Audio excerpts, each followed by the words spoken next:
Bismillahirrahmanirrahim. Assalamualaikum warahmatullahi wabarakatuh. Apa kabar teman-teman semua? Semoga teman-teman semua dalam kondisi sehat walafiat dimanapun kalian berada ya, seluruh Indonesia atau mungkin juga yang ada di luar negeri.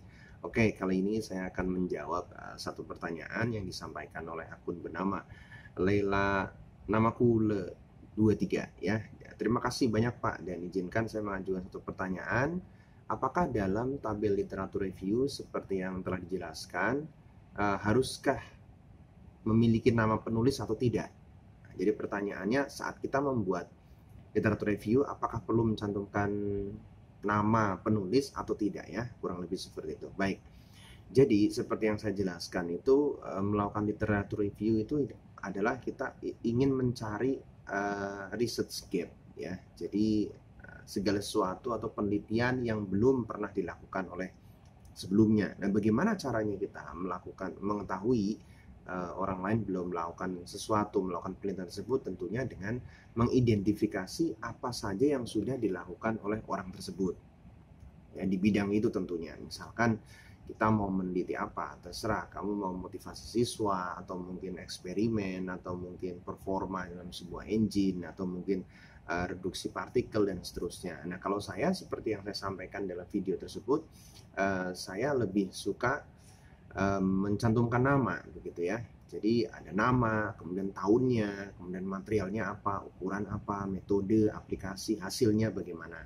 Ya itu contoh saja kategori-kategori field-field yang bisa disesuaikan dalam menyusun literatur review yang kita letakkan dalam tabel kita. Ya tentunya kamu bisa membuat kategori-kategori yang pas lah, sesuai dengan riset kamu, penelitian kamu, rencananya apa gitu. Bisa jadi apa yang saya contohkan ini tidak pas, tapi kurang lebihnya sama ya, baik kualitatif, kuantitatif, eksperimen maupun literatur review itu sama saja. Jenisnya kurang lebih sama. Ada garis merahnya, ada benang merahnya begitu. Jadi kalau kembali ke pertanyaan ya, perlu apa enggak? Nah, saya lebih condong mencantumkan nama. Ya, boleh nggak dihilangkan Pak? Boleh saja, nggak masalah. Cuman alasan saya kenapa saya mencantumkan nama adalah saya ingin melakukan tracking, jadi pelacakan. Kalau misalkan saya contoh sendiri ya, saya Agus Nugroho misalkan. Di tahun 2016 melakukan penelitian apa gitu. Misalkan melakukan reduksi partikel kaolin misalkan dengan diameter misalkan awalnya 350 mes. Kemudian tahun 2017 apa yang saya lakukan gitu? Oh, materialnya masih sama tapi dia dengan diameter yang lebih kecil lagi 300. Yang 2016 metodenya mechanical milling biasa. Kemudian yang 2017 misalkan shaker mill. Kemudian yang 2018 dia melakukan apa? Dia menggunakan high energy ball mill misalkan. Jadi ingin melihat ini track record dari seseorang tersebut ya di bidang itu, tahun 2016, 2017, 2018 dan seterusnya dia sudah melakukan apa saja. Jadi mudah bagi saya untuk melihat gitu. Nah, ini contoh saja misalkan. Kemudian kamu juga bisa melihat nanti peneliti-peneliti sebelumnya, penulis-penulis sebelumnya, apa yang sudah dia lakukan begitu kan. Misalkan dengan metode, oh dia orang yang sama nih ya.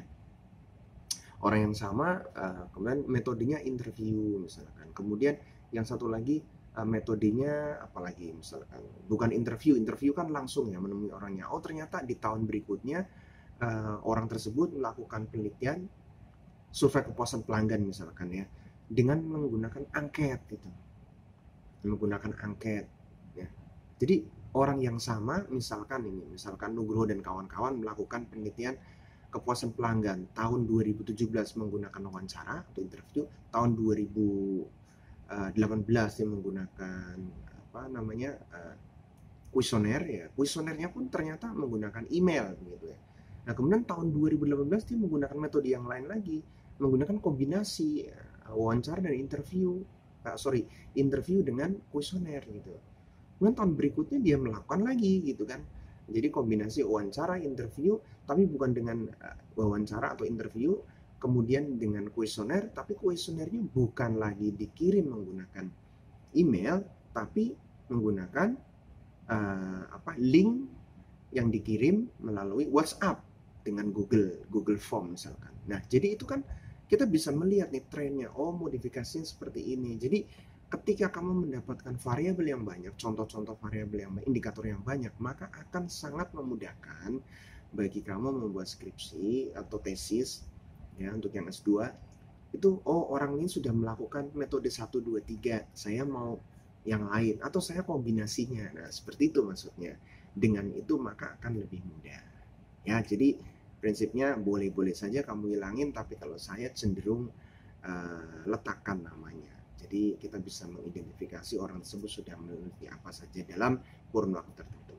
Oke ya, itu saja yang bisa sampaikan. Jangan lupa teman-teman subscribe dan stay tune terus di Agus Academy. Kalau masih ada pertanyaan, jangan lupa ketik di kolom komentar. Insya Allah nanti saya jawab, dan bagi yang beruntung mungkin saya akan menjawab dengan video seperti ini sehingga kalian bisa mendapatkan penjelasan yang jauh lebih detail daripada menjawab lewat komentar. Oke, terima kasih. Assalamualaikum warahmatullahi wabarakatuh.